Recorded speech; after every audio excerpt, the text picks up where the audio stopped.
1:09. Buenas noches, amigos. Me gustaría empezar este programa escuchando una historia, escuchando a una mujer. Esta noche vamos a adentrarnos en el espinoso asunto de las visiones. Bueno, mientras Iker bebe un poquito de agua, vamos a dar las vías de contacto, donde desde ya hemos puesto una encuesta, el debate de la semana en Milenio 3. La pregunta es: ¿alguna vez has creído tener una alucinación? Muy pronto sabrán por qué hacemos esta pregunta. ¿Creéis haber visto algo extraño?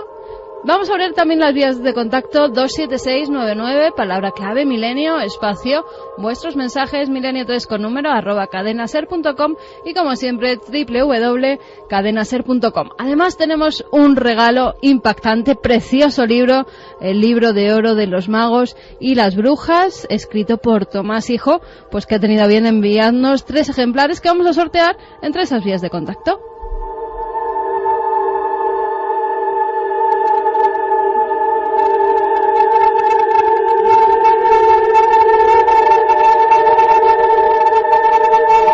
Una y 11 minutos ahora, de verdad que no era ningún efecto extraño.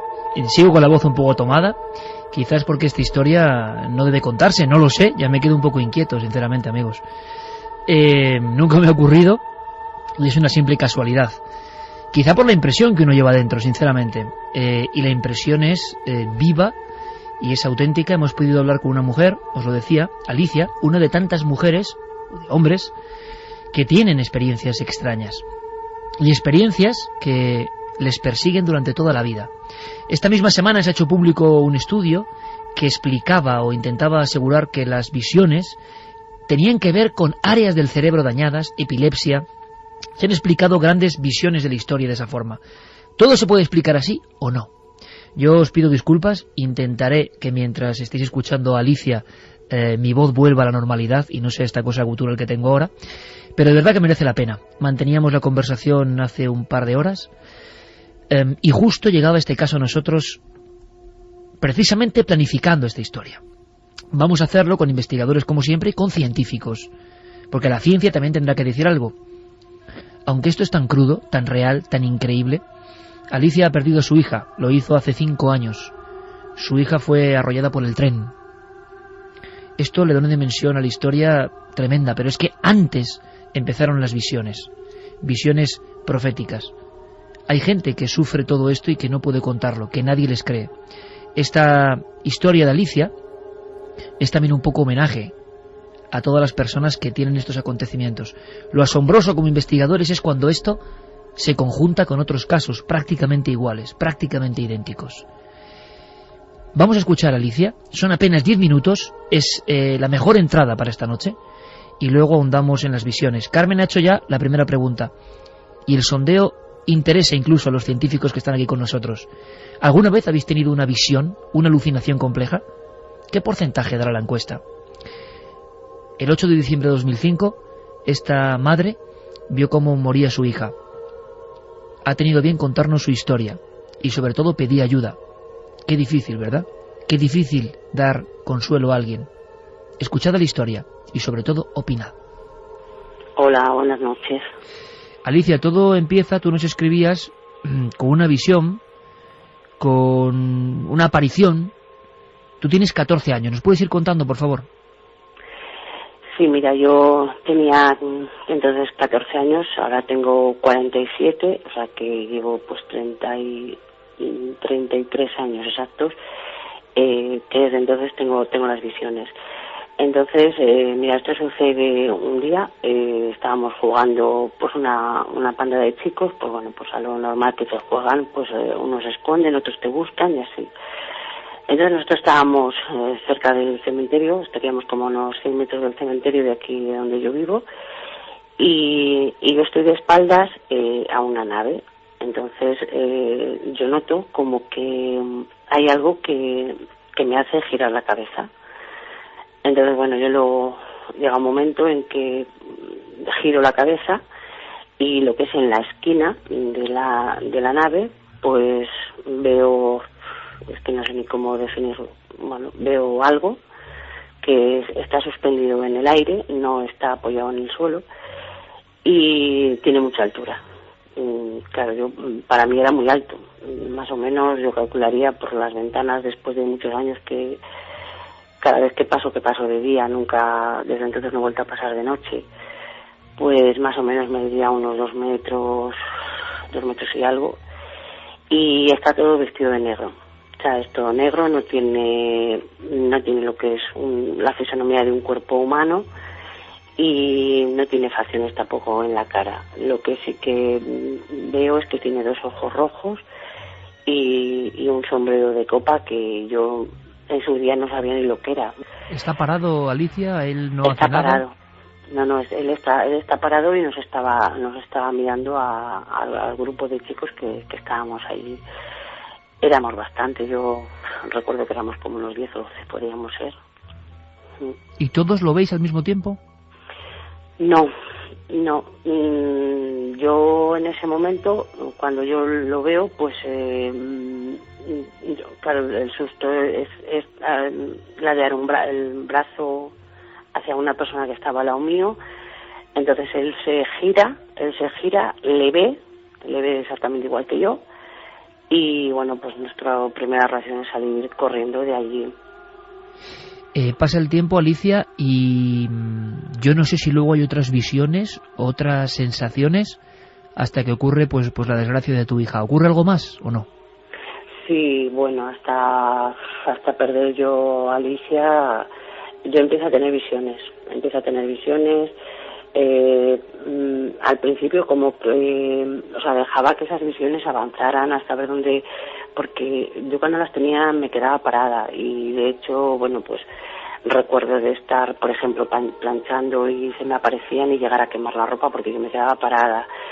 Entonces, yo las visiones que tengo es como una especie de ring de boxeo, o yo lo denomino una especie de ring de boxeo. Es un cuadrado que tiene como unas cuerdas, y entonces hay gente que yo nunca jamás veo la cara de las personas, y es como que se están matando. Entonces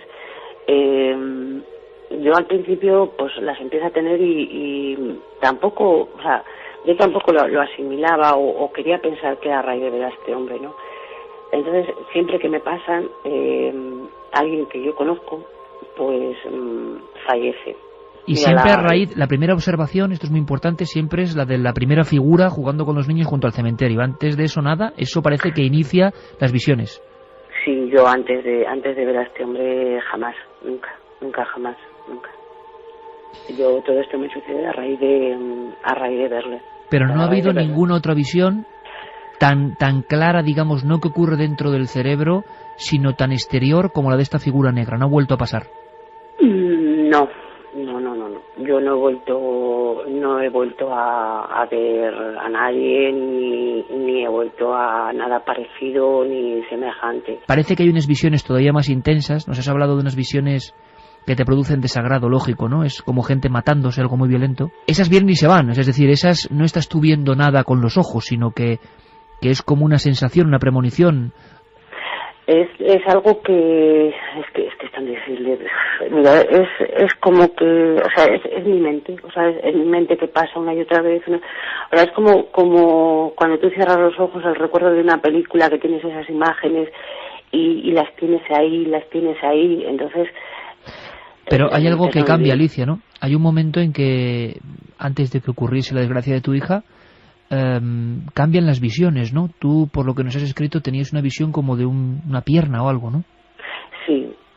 Yo antes del accidente de Alicia, que además, bueno, pues salió en la prensa, Alicia tuvo un accidente de tren, el tren la succionó y bueno, la rompió los vasos femorales, no la amputó la pierna, pero la llegó a faltar muy poco y no la pudieron salvar. Entonces yo llevaba mucho tiempo, esas visiones las he tenido como 3 meses seguidos, día tras día, y entonces yo en cuanto lo notaba, pues siempre recurro a lo mismo. Si estoy sola en casa, pues es o poner la radio, poner la tele, aparte de no soportar oír el ruido del tren cuando pasa, que encima le tengo aquí a lo de mi casa, pues él no quiere que se avanzara, y veía siempre una pierna destrozada. Era la pierna completamente destrozada. Y es horroroso, de verdad. Como he dicho al principio, Alicia, tú te conviertes en una persona que lucha para que no pase esto a otras personas. Yo creo que eso es muy muy importante, ¿no? Pero claro, el dolor y la tragedia pues la llevas ahí. Porque ¿qué le pasó a tu hija exactamente, si se puede contar, Alicia? Es decir, ¿fue un accidente, el tren...? Sí, Alicia fue un accidente. Pues nada, mira, no se le ocurrió otra cosa que ir con unas amigas a grabar el paso del tren a las vías. Entonces, Alicia estaba cerca, estaba en un póster de catenaria y pasó un talgo que pasan aquí a bastante velocidad y bueno, pues estaba tan cerca que el mismo aire, el aire del tren la trajo hacia el tren y no sabemos si con la rueda del tren o al desplazarla con algo, pues la cogió la pierna y tenía una herida brutal, de más de 20 centímetros en la pierna y la seccionó todos los vasos femorales. Entonces, bueno, el tema de Alicia es largo y tendido, la ambulancia tardó muchísimo en llegar y nada, Alicia murió desangrada. Cuando llegaron aquí, pues no pudieron hacer nada por ella. ¿Las visiones de la pierna, Alicia, continuaron después de la muerte de tu hija? No las he vuelto a tener. Alicia falleció en el 2005, el 8 de diciembre, y me han desaparecido. Esas me han desaparecido. Cuando es alguien, la última que he tenido, pues vuelve a retomar otra vez la historia del rein ese de boxeo, que yo le denomino rein de boxeo porque es un cuadrado que tiene pues como los reines de boxeo tienen cuerdas y es la misma visión. Lo que pasa es que no dejo que continúen porque es que no lo aguanto. Y Alicia, ahora que se escucha mucha gente, claro, podemos abordar este asunto desde muy diferentes perspectivas, ¿no? Muchas personas, desde el punto de vista científico, tienen que acudir a que son visiones que ocurren por algo.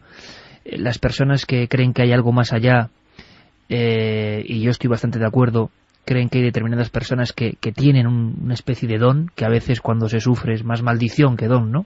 De ver algo más, de premonizar algo más. Pero ahora que nos van a escuchar, y nos van a escuchar científicos, y nos va a escuchar sobre todo la gente normal y corriente que le pasa, ¿tú qué quieres exactamente, Alicia? Es decir, ¿quieres que todo esto no vuelva a ocurrirte, no? Era un poco tu llamada y quiero trasladar ahora al público también, ¿no? ¿Qué forma hay de que esto se pase, no?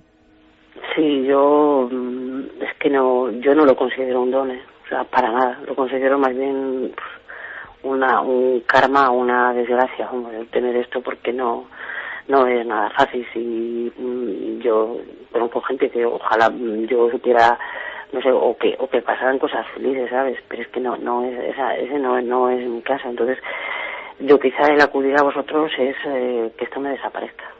Sé que no va a ser fácil. ¿Qué forma puede haber de que eso no vuelva a ocurrir, no? Sí, que esto me desapareciera de una vez por todas, porque de verdad que no es fácil decir. Para mí sería un comienzo de pues eso, de quitarme este miedo que tengo. Es que vivo con miedo. O sea, yo el día que no sé, te cuento un detalle, mismamente yo el tender por la ropa por la noche, pues no lo hago porque es que tengo la sensación de que voy a salir a la ventana y es que me lo voy a encontrar. Tienes muy presente la visión aquella, aunque ha pasado tanto tiempo, ¿no? Pues vamos, es que es como que, pues eso, como que le veo ahora.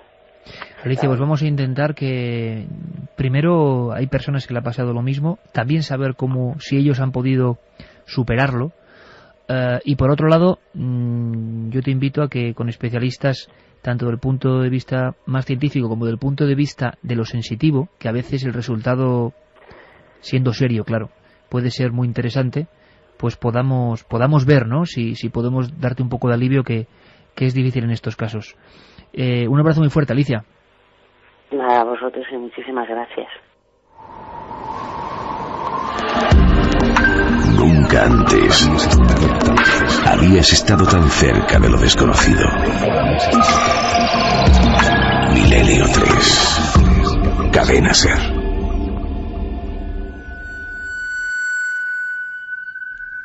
En el año de 1977, en Santovenia, provincia de Valladolid, ocurre este suceso y ahí estaba Alicia con su testimonio. La sorpresa viene cuando, revisando nuestros archivos, comprobamos que hay otros casos, lo vais a escuchar, con la descripción idéntica de esta visión. Santiago Camacho, buenas noches, compañero. Buenas noches, Iker. Javier, buenas noches. Muy buenas noches, Iker. Voy a ver si la voz me da tiempo y fuerzas para acabar estas 3 horas. Si no, estoy bien flanqueado, desde luego, por mis compañeros. Y tenemos con nosotros, y como siempre es un honor, a Manuel Martín Loeches, director del área de neurociencia cognitiva, Instituto Carlos III, perteneciente a la Complutense. Esta vez lo he dicho bien, ¿verdad, sí, Manuel? Gracias por estar aquí, como siempre, para ilustrarnos. Gracias a ti por haberme invitado. ¿Cuál puede ser para un científico la primera reacción ante esto, ¿no? Primero esa descripción tan absurda, compartida con otros niños al parecer, y que luego se repite constantemente y llega a atormentar la vida de una persona. Hay una visión inicial que ella ve fuera de su mente, que está ahí, y luego lo que ocurre con la desgracia, ¿no? ¿Qué son estas visiones? Hombre, los científicos siempre tenemos la tendencia de ser muy escépticos con muchas cosas. Quiero decir, si se puede explicar todo lo que hemos oído de alguna manera, digamos así, razonable, siempre es lo que se prefiere, ¿no? Entonces, bueno, hay una serie de puntos hay que tratar, pues por ejemplo, esas visiones que dice esta mujer que veía de una pierna antes del accidente de su hija. ¿Realmente las veía antes del accidente o es una cosa que a posteriori ella piensa que las veía, ¿no? El cerebro puede incluso intercambiar los tiempos, es decir, que nosotros pensemos que algo ha ocurrido antes o después. Exactamente, puede perfectamente. Una desorientación en el tiempo es fácil. De hecho, toda nuestra memoria es siempre una reconstrucción, y en esa reconstrucción que hacemos de todos nuestros recuerdos siempre hay muchos elementos que se contaminan, que contaminan nuestros recuerdos. Es decir, cuando nosotros recordamos algo, no recordamos nunca la escena o el acontecimiento de manera exacta, sino que siempre metemos algo, contribuimos con algo de sucesos o acontecimientos que han ocurrido después. Y en este caso es fácil, puesto que esta mujer está pues como angustiada, vive una vida pues bastante angustiada, y con el accidente pues podría ser fácil que ella pensara que había visto esta pierna. No quiere decir que sea el caso, pero es lo primero que pensaría un científico. Y 30 años antes, Manuel, observa algo en plena noche. Hablaba de nave, tengo que aclarar que no es nave extraterrestre, cuidado, era nave de construcción, nave junto al cementerio, era un lugar, y aparece ese individuo que no toca el suelo, que tiene ese extraño sombrero de copa que lo hace entre medio absurdo o medio auténtico por el marchamo del absurdo, precisamente. Por ejemplo, a esas edades, pongámonos en el punto de vista ultracientífico para aprender un poco. No es que queramos verlo así o no, sino que sepamos un poco. ¿El cerebro puede tener visiones de esa complejidad a cortas edades? ¿Por qué? En principio, bueno, yo no sé cuál sería la razón en este caso, pero sí podría ser, por ejemplo, un pequeño foco epiléptico en zonas temporales o visuales. Hay que tener en cuenta que en el cerebro está toda la realidad. Todo lo que sabemos sobre el mundo está en el cerebro, y de hecho cuando percibimos, lo que hacemos no es recibir del mundo, sino reconstruir lo que recibimos del mundo, ¿no? Entonces, bueno, tú ten en cuenta, por ejemplo, que en experimentos de los años 50 realizados por el profesor Penfield, cuando se estimulaba el cerebro con unos pequeños electrodos, la gente escuchaba melodías enteras. Todos esos recuerdos están ahí almacenados. Basta con estimular una serie de neuronas que activan toda esa red que tiene que ver con el recuerdo para traer escenas complejas. Y esto puede ocurrir también con las escenas visuales. Se pueden reconstruir o construir por parte del propio cerebro escenas muy complejas y sin ningún problema. Digamos que sería explicable un pequeño foco epiléptico que sobreactiva cierta zona, y tendríamos una explicación. De hecho, este caso podría ser de los que son bastante comunes, de tener estas alucinaciones visuales y además persistentes, que eso también es una pista que me da a mí, esta persistencia de las alucinaciones, y además el que sean visuales me da más la clave de que pudiera ser un pequeño foco epiléptico. Si lo es o no, se puede comprobar, si lo es decir, yo puedo coger a esta persona, meterla en una máquina de electroencefalografía y saber si tiene un foco epiléptico. Si se descarta esto, habría que buscar otras causas. Pues mira, Alicia nos pedía ayuda, y una forma de ayudarle de alguna manera es también, con un científico del prestigio de Manuel, una prueba científica, es decir, ver si en ese cerebro, en las coordenadas que podemos medir, hay algún tipo de anomalía o no. Sería una primera visión. Santi, Javier, Carmen, ¿qué os ha parecido? Bueno, yo creo que esta noche navegamos en esa frontera difícil, muy difícil, que separa los fenómenos o las visiones paranormales, digamos, de los problemas psiquiátricos o del mundo interior de nuestra mente. Siempre ha sido así, ha sido realmente muy difícil diagnosticar desde la noche de los tiempos quién tenía algún problema de índole cerebral o quién estaba teniendo una percepción que iba más allá de nuestros sentidos, y eso hace que este problema sea muy difícil de tratar y hay que hacerlo con mucho cuidado. Evidentemente, lo primero que tenemos que hacer en pleno siglo XXI es someternos quizá a uno de estos escáneres cerebrales y ver si hay algún tipo de problema fisiológico que pueda explicar esto. Y sobre eso hay corrientes, además, en estos últimos años de todo tipo. Un colega de nuestro invitado, de Manuel, pero en este caso canadiense, del que hablaremos seguro esta noche varias veces, que es Michael Persinger, que es un neurocientífico que ha trabajado mucho en el estímulo del lóbulo temporal izquierdo del cerebro, ha logrado inducir en cerebros sanos, simplemente con descargas de campos electromagnéticos, este tipo de visiones. Y además con características muy peculiares. Por ejemplo, el hecho de sentir una presencia, como Alicia, eso se ha inducido artificialmente con esos campos electromagnéticos, con un casco especial. Exacto. Que este hombre llamaba el casco de Dios, porque era capaz de crear ese tipo de sensaciones místicas. O el inducir, por ejemplo, la sensación de ingravidez, de estar como levitando. Aunque en este caso, Javier, parece que la visión era muy rotunda, no era sentirla, sino la visión primera, la que parece que abre la caja de Pandora. Antes de escuchar a Santi y a Carmen, una cosa que es importante. Yo prometía que ante lo absurdo de la visión que ve Alicia, que para ella cambia su vida a partir de ese instante, abre algo en su interior. Nosotros en el año 2004, ¿tú te acordarás, Carmen, de esto? Recibíamos la llamada en una noche que hablábamos de encuentros en la carretera, del hijo de un policía, y una visión. Quiero, por favor, Santi, muy atento, Manuel, muy atentos, para que veáis a veces, y no es el único, en las Urdes, el duende en Tiznao, mítico de las leyendas de allí, desde el siglo XVII y XVIII, se representa exactamente, ojo, sombrero, negrura, como ha hecho Alicia en ese pueblo de Valladolid, que lo ve con otros niños, por cierto. Y hay que decir que uno de los niños, la familia le pidió, por favor, que no comentase nada, que es que solo puedes ganarte problemas, ¿no? Pero había más testigos, claro, 2 más. Claro, pero aquí estamos hablando de cosas que quizá hay que separar. Es decir, una cosa es una visión de una persona, y en cuestiones como el duende en Tiznao estamos hablando de visiones de colectivos de personas. Y aquí, en el primer caso, claro, de Alicia también hay más niños, ¿no? Hay gente que lo está viendo, pero que luego callan, tienen miedo. Escuchad, por favor, porque después de haber asistido, ¿no?, a esta visión de Alicia y su drama, y ojalá podamos ayudarla en representación de mucha gente que le pasa, ¿no?, y que no sabe dónde acudir. Esto ocurrió en el 2004. Escuchad, porque no hay que añadir más palabras.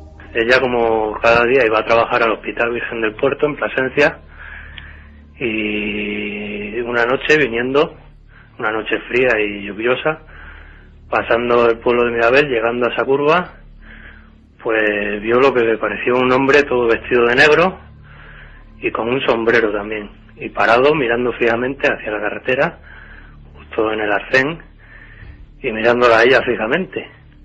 Y bueno, esto volvió a ocurrir otra vez al día siguiente, y al siguiente día otra vez.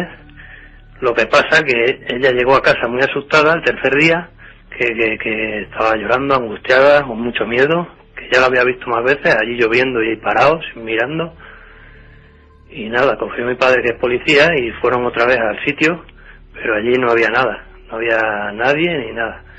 También me dijo que tenía unos ojos grandes y que estaba allí quieto, lloviendo, un frío que hacía, y que la miraba, al pasar la miraba, y claro, pues ella muy asustada y eso, y muy preocupada. Y aquel día pues llegó, dijo eso, y cogieron el coche corriendo y fueron al sitio, pero nada, no había nada.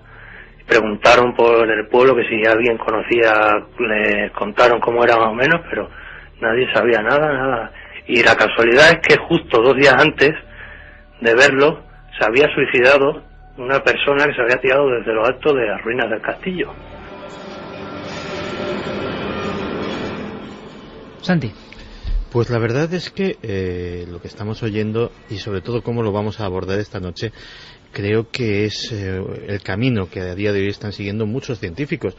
que, como Manuel, hacen la distinción de que la ciencia es un sistema de conocimiento susceptible de estudiarlo todo, y solamente la cortedad de algunas personas pues termina determinando qué se puede y qué no se puede estudiar.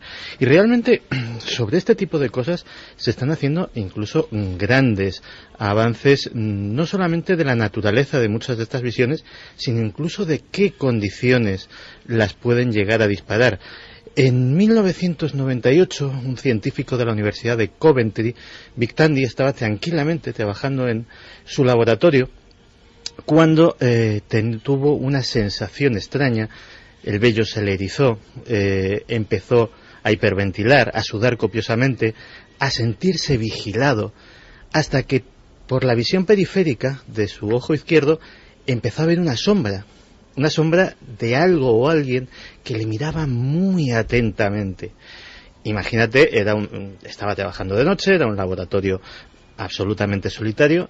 El hombre se asustó, pero reunió suficiente valor para mirar de frente a aquel ser y automáticamente el ser desapareció. Vic Tandy es un científico de los pies a la cabeza. No paró hasta descubrir cuáles eran las condiciones que habían provocado que sucediese eso. Y descubrió, gracias al pequeño movimiento de las hojas de un cuaderno, que había un ventilador de un tamaño importante, que además hacía de extractor de humos, en el laboratorio funcionando. Y gracias a una serie de mediciones consiguió hacer un importante artículo que se publicó en varias revistas científicas sobre hasta qué punto los infrasonidos, sonidos de frecuencias muy bajas que no somos capaces de detectar, son potencialmente alteradores de nuestra percepción y de nuestros estados mentales. Es decir, esos infrasonidos pueden provocarnos estados alterados de conciencia y hacernos ver cosas que o bien no están o bien pertenecen a otro ámbito que el que normalmente vemos.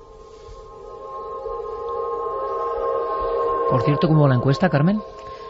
Vamos a ver cómo va la encuesta. La pregunta era: ¿alguna vez has creído tener una alucinación? No, 52,1%, sí, 47,9%. Está ahí, está muy igualado, ¿eh? Manuel, ¿qué opinas de estos datos? No sé, que son muchos. Muchos con visiones, que creen haber tenido visiones. Uh-huh. ¿Puede ser algo más habitual y que se oculta, queda soterrado precisamente porque a quién se lo vas a contar y que no te llamen loco, ¿no? Sí, yo pienso que algo de eso hay, claro. Que ¿se pueden ver cosas sin estar loco? ¿Sin estar dañado cerebralmente? Sin estar dañado, si consideramos, por ejemplo, la epilepsia estar dañado, claro. Que, por cierto, se me ha olvidado mencionar, epilepsia no quiere decir que siempre se tengan convulsiones. Hay muchos focos epilépticos, como puede ser el caso de esta mujer que hemos oído antes, que sencillamente se excita, se sobreexcita una parte del cerebro, pero no hay convulsiones. Lo que hay son visiones o audiciones. ¿Qué sería, Manuel, un grado menor a esas convulsiones? ¿Un estado menor, digamos, de intensidad? Sí, se puede decir que es un grado menor y también, sobre todo, es importante la zona del cerebro donde ocurre. Si es una zona que es más bien visual, se suele quedar circunscrita en esa parte, o también si es auditiva.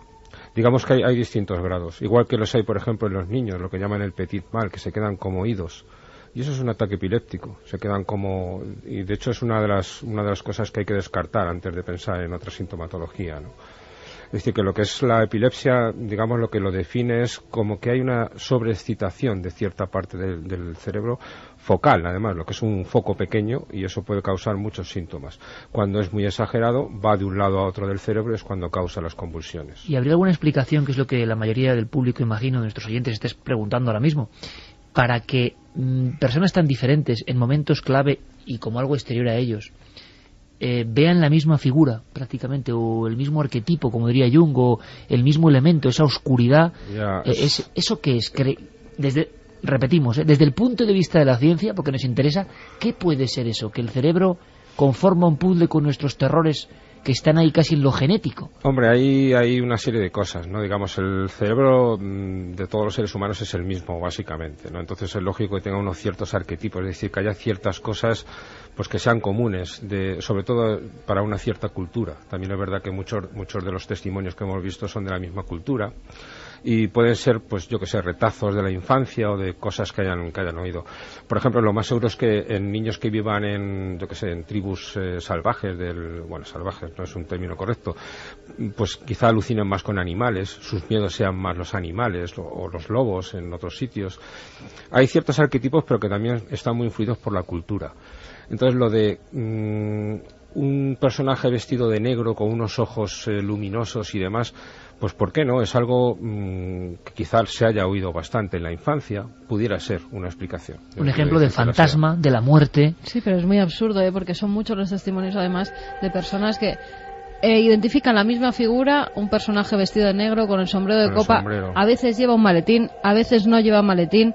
La mayoría de las ocasiones suelen ser encuentros en la carretera, sí. Encuentros que en el arcén, al pasar con el coche, parece que ven esa figura que está parada y que los observa, pero siempre con la misma tipología. No ven el rostro, no ven las manos, no ven los pies. No pisan el suelo. Hay otra cosa que es inexplicable también y que deberíamos también poner sobre la mesa, y es que muchas de estas apariciones, al menos las que estamos comentando aquí esta noche, y sobre todo la de Alicia, que lo ha dejado muy claro, traen presagios de muerte.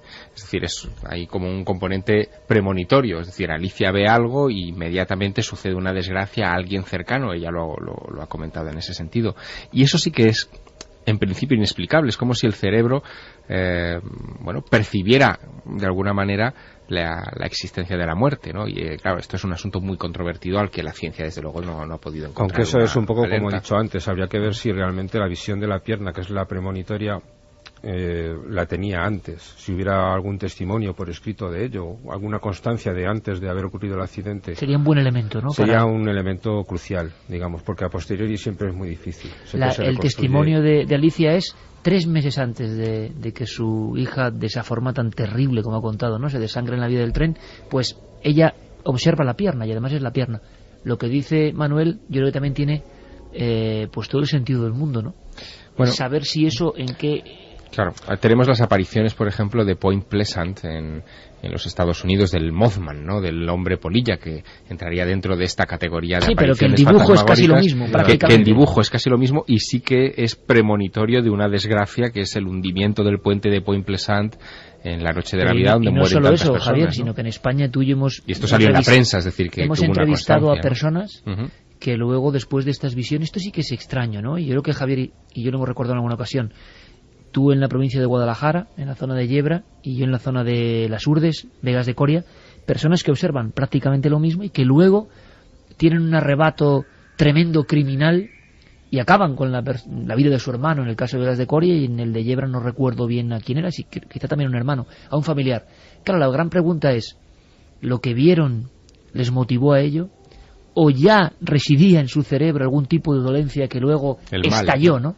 Es un debate tremendo. Pero últimamente, sobre todo a raíz de los hallazgos médicos, de las visiones de un hombre muy célebre, como fue Chopin, pues se ha hablado del lóbulo temporal de nuevo. Ese término, yo creo que también tan fantástico para los que no sabemos del cerebro, donde parece que se guardan muchas cosas, ¿no? Investigadores, ahora conoceremos un poco más, como Persinger, que lo estimularon para ver qué ocurría. Cuando vamos a alguna definición concreta de lo que puede pasar cuando se estimula o se daña el lóbulo temporal, nos encontramos con cosas como estas. Los lóbulos temporales procesan los hechos inmediatos en memoria reciente y memoria remota. Hacen que puedan ser interpretados los sonidos y las imágenes, almacenan los hechos en forma de memoria y evocan los ya memorizados, y generan las vías emocionales. Una lesión en el lóbulo temporal derecho tiende a afectar a la memoria de los sonidos y de las formas. Una lesión en el lóbulo temporal izquierdo interfiere de manera drástica con la comprensión del lenguaje, y es típico que impida que la persona se exprese a través del mismo.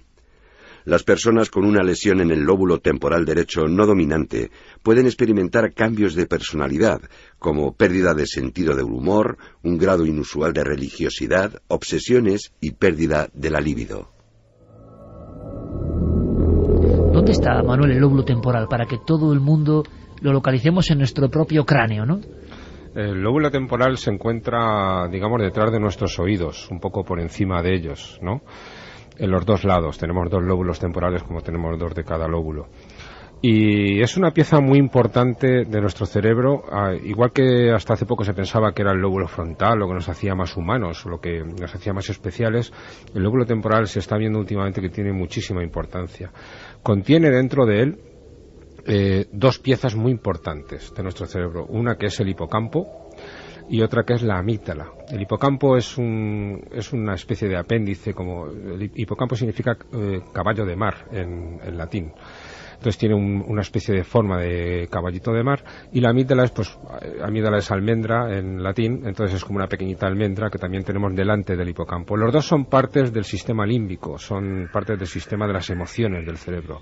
Digamos, toda percepción que nos llega al cerebro se le da calor, se le da sentido emocional gracias a la amígdala y al hipocampo. Y además el hipocampo es el que se encarga de memorizar toda la información, de estar repasando, sin que seamos conscientes de ello, durante meses, días, meses e incluso años, todo aquello que vamos a memorizar. El hipocampo tiene esa función tan importante. ¿Y por qué se culpa esta parte del cerebro, por ejemplo, de las visiones, de los aparecidos, de los fantasmas, de las luces incluso que transforman la vida? Se ha hablado de San Pablo y de muchísimos personajes importantes de la historia que cambian la historia con apariciones. ¿Por qué en el lóbulo temporal?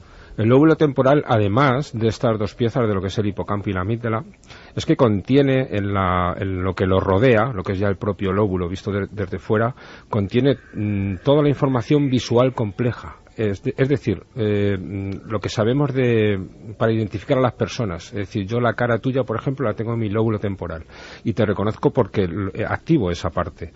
Está ahí guardada, pum, y el cerebro la vuelve a rescatar. Está ahí guardada. Es decir, mientras que, por ejemplo, el lóbulo occipital va reconociendo partes, pues los ojos, la nariz por aquí y tal, luego se va juntando todo, y quien reconoce que la cara que estoy viendo es la tuya y no la de otra persona es el lóbulo temporal. Ahora mismo estamos viendo el típico programa de escaneo, pum, y llega esa cara y eso está dentro de nuestro lóbulo temporal. Entonces, todos los recuerdos visuales, el ser humano es un ser muy visual, todos los recuerdos visuales de escenas y de acontecimientos y de personas, todo lo que sabemos está en el lóbulo temporal, y además el hipocampo se encarga de guardarlo y la amígdala de darle calor.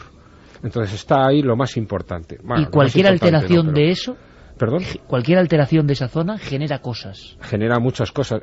Sobre todo, muchos de los experimentos que hace Michael Pessinger tienen mucho que ver con la amígdala y con el hipocampo, esas dos zonas del cerebro emocional.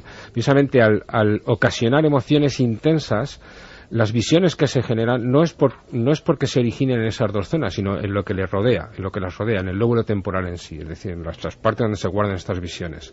Entonces se generan emociones intensas y con ellas las visiones que las acompañan. Visiones que han cambiado la historia. Chopin es el último caso, el último expediente X.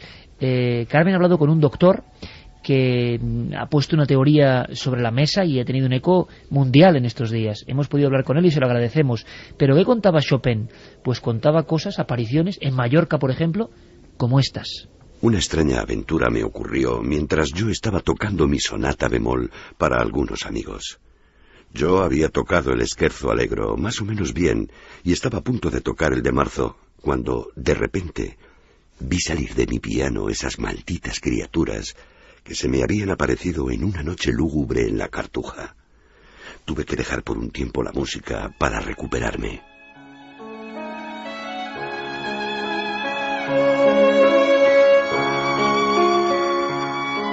Parece que como otros grandes genios, quizá genialidad, sensibilidad artística y visiones anden cerca, estuvo atormentado por visiones complejas que él aseguraba que formaban parte de la realidad.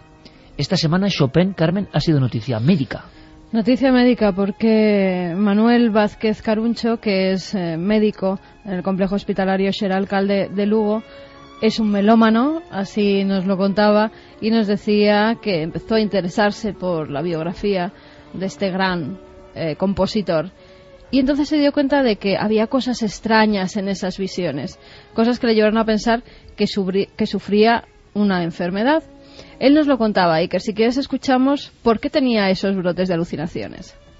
Chopin tenía brotes de alucinaciones que duraban unos pocos minutos, o sea, eran unos brotes paroxísticos, y que estaba totalmente desconectado de la realidad cuando los tenía. Esto es bastante típico de un cuadro convulsivo. y por los síntomas que padecía, la localización, bueno, que más apunta a ellos sería el lóbulo temporal. Hemos puesto antes un fragmento de una visión que le atormentaba continuamente, pero ¿qué visiones solía tener? ¿Eran parecidas o, por el contrario, algunas eran más terribles que otras? Él tenía varios tipos de alucinaciones. Por ejemplo, en varias ocasiones lo encontraron totalmente absorto, desconectado de su alrededor, tocando el piano, y muy pálido, aunque bueno, Chopin estaba pálido habitualmente, con el pelo erizado, y al recobrarse, él tardaba todavía un rato en saber en dónde estaba y generalmente daba un grito. Otras veces, pues por ejemplo, en una carta describió que veía unos seres, él los describía como unas malditas criaturas que salían del piano. En otras ocasiones pues se vio a él mismo muerto, vio a su padre muerto, a un amigo muerto que lo agarraba, etcétera. La muerte que tan pronto se llevó a Chopin estaba continuamente rondando por su cabeza. Podía ser que estuviera obsesionado con la muerte, podía ser la epilepsia la que le llevara a esa obsesión. Pues es posible, él estaba totalmente obsesionado con la muerte. De todas maneras, bueno, tuvo una experiencia muy mala cuando su hermana Emilia se murió con apenas 14 años. Y eso lo había dejado muy impresionado. Y en cualquier caso, muchos de los cuadros alucinatorios que tuvo tenían relación de alguna manera con la muerte. Entonces, probablemente estas dos circunstancias tuvieran algún tipo, o sea, tuvieran algo que ver en su obsesión con la muerte. En nuestro país, en Mallorca concretamente, que además esta misma semana ha habido también mucha polémica por esa celda en la que estuvo, no estuvo. Bueno, al parecer el piano que dicen que tocaba Chopin en Mallorca no lo pudo tocar porque ese piano es de mediados del siglo XIX. Chopin muere bastante antes y no estuvo en esa celda, estuvo en una que está al lado con su familia pasando unos meses en Mallorca. Durante esos meses en Mallorca él tiene una de esas alucinaciones más terribles y además hace después una composición que tiene que ver con ello. Nos lo cuenta el doctor Manuel Vázquez. En Mallorca describía eso, que veía fantasmas por todos lados, pero ahí tuvo un episodio alucinatorio muy famoso, que fue el que se relaciona con la composición del preludio en La gota de agua, en el que George Sand había salido con sus hijos a dar un paseo, era un día muy lluvioso, y él se encontraba muerto. Él decía que estaba muerto en un lago y que le estaba cayendo una gota de agua en el pecho. Entonces, precisamente por esta gota repetitiva se relacionó el preludio Gota de agua, porque tiene así unas armonías muy repetitivas, ¿no? Mucha gente puede pensar, como ha ocurrido con otros grandes genios, que esas composiciones, esas visiones, composiciones magníficas que hacían ocasiones drogado, como mucha gente dice, de algunos pintores, de algunos músicos. Bueno, pues se lo teníamos que preguntar al doctor. ¿Tiene que ver el opio o el láudano que tomaba Chopin con alguna de esas alucinaciones? No, además Chopin empezó a tomar opio relativamente tarde en su vida y ya tenía síntomas antes de tomar el opio. Interesantísimo, además, amabilísimo el doctor. ¿Cuántas veces se achaca siempre a lo primero, ¿no? A que Edgar Allan Poe tomaba, que evidentemente tomaban muchos de estos artistas, pero es verdad que desde tiempo atrás se veían atenazados por la presencia de lo sobrenatural, de las visiones que, importante Manuel, no se distinguen del entorno. Muchos de estos genios, y hay una lista extensísima, casi todos los más geniales, también es curioso, más sensibles, hablan de visiones que les atormentan como si fueran parte de la realidad. ¿Cómo se puede explicar esto? ¿Hay cierta conexión entre alma sensible y que ve algo más, también dentro del cerebro a nivel físico? No necesariamente, pero sí es verdad que con bastante frecuencia hay mucha relación entre cerebros alterados, digámoslo así, y creatividad y capacidad para muchas cosas. Hay muchos genios que efectivamente tenían quizás estos pequeños focos epilépticos. En este caso, en el de Chopin, por lo que he estado escuchando, además, yo localizaría el foco epiléptico en torno a o dentro de la amígdala izquierda. Porque curiosamente, igual que mencionaba antes Javier, los experimentos de Persinger, que a mí es que son muy fascinantes, ciertamente. Lo son, desde luego. Hay mucha diferencia entre un hemisferio y otro. No es lo mismo estimular el izquierdo que el derecho. Y las de Chopin son alucinaciones muy tenebrosas. Él tenía miedo de ellas. Es decir, como que le asustaban, le angustiaban esas alucinaciones sobre la muerte y demás. Y eso es típico de la estimulación del hemisferio izquierdo. Cuando se estimula el derecho, la amígdala o el hipocampo del hemisferio derecho, las visiones son más de paz y de totalidad con el universo. Lo que acabo de decir me pone los pelos de punta, ¿eh? O bueno, sea, es que es así. Vertientes completamente distintas. Claro, piensa que hace unos años, en el año 96, sin mal no recuerdo, el doctor Esteban García Albea, que es trabajaba entonces para el Hospital Universitario Príncipe de Asturias de Alcalá de Henares, era el jefe del servicio de neurología, publicó un libro que se titulaba Teresa de Jesús, una ilustre epiléptica, donde vinculaba muchas de sus descripciones literarias sobre lo que a ella le pasaba durante sus éxtasis místicos, durante sus trances místicos, con esa experiencia positiva, en este caso casi la contraria de Chopin, de ver una luz, de sentir una parálisis en el cuerpo, que era casi la continuación natural de aquello, y después el episodio, digamos, de la visión. Esa epilepsia ya está conceptuada, tiene un nombre también muy literario, es la epilepsia estática o de Dostoyevsky, porque Dostoyevsky tuvo muchas de esas visiones positivas y las plasmó, se las adjudicó al protagonista de una de sus novelas más famosas, que fue El idiota. Vamos a hacer una cosa. Por supuesto que aquí es la visión científica con nuestro querido amigo Manuel Martín Loeches, que es uno de los que más sabe del cerebro de este país, sin duda alguna. Pero no quiere decir que estemos de acuerdo ni no de acuerdo. Incluso el público tendrá su propia opinión. ¿Hay una realidad ajena a todo esto, fuera del cerebro? Podemos pensar perfectamente que sí. Y habrá quien piense que en absoluto. A mí me parece igual de misteriosa. Ambas posibilidades me parecen igual de maravillosas, ¿no? Pero eso de que ciertas áreas del cerebro generen visiones de paz y otras tenebrosas y tremendas, hay un lenguaje del que tenemos que aprender. Yo os propongo una cosa. Vamos a escuchar a los amigos que han escrito, porque la encuesta nos ha inquietado, y después sabremos a fondo algo más de esos experimentos que califican tanto Javier como Santiago como Manuel Martín Loeches de apasionantes. ¿A qué se ha llegado? ¿Qué ha pasado con Persinger? ¿Ha experimentado sobre el miedo? ¿Ha forzado las máquinas con el lóbulo temporal? Vamos a saberlo todo a la vuelta, pero ¿qué decís vosotros? Pues vamos con los mensajes. Rosa nos decía: hola, buenas noches a todos. Yo también creo en las visiones, pero muchas veces no parecen visiones. A veces presiento que me observan y veo como figuras de humo por mi pasillo. Eso de presentir que lo observan es lo que habéis descrito también, que había alcanzado Persinger con sus experimentos, ¿no? Sí, y Weisman, que ya lo contaremos en las catacumbas de Edimburgo. Patricio nos decía que él solo recuerda haber tenido una alucinación en su vida estando plenamente consciente.